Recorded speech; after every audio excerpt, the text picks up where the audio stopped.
एकीकडे कडक लॉकडाऊन तर दुसरीकडे मजूर वर्गावर आलेली उपासमारीची वेळ आणि त्यातही पंतप्रधान आवास योजनेकरिता 50,000 रुपये कुठून आणावे या चिंतेत असलेल्या युवकाने थेट अमरावतीच्या जिल्हाधिकारी कार्यालयातीलच टावरवर चढून आंदोलन करून शासनाचे लक्ष वेधून घेतले। राजेश सुरेश बुरघाटे राहणार गाडगेनगर असे आंदोलन करणारे युवकाचे नाव आहे।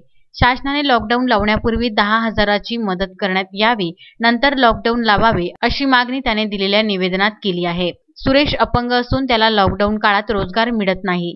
त्याने 10 वर्षापूर्वी घरकुल करिता अर्ज केला होता, मात्र अद्यापपर्यंत त्याच्याजवळ 50,000 रुपये नसल्याने तो घरकुल पासून वंचित राहिला। त्याने अचानक टावरवर चढल्याने तात्काळ पोलिसांनी धाव घेतली। उपजिल्हाधिकारी नितीन व्यवहारे यांनी सुद्धा त्याला खाली उतरविण्यास विनवणी केल्याने काही वेळाने त्याने आपले आंदोलन संपवून आपली हकीकत व्यवहारे यांच्याकडे स्पष्ट केली। अजय शृंगारेसह प्रदीप इंगोले, विदर्भ न्यूज, अमरावती।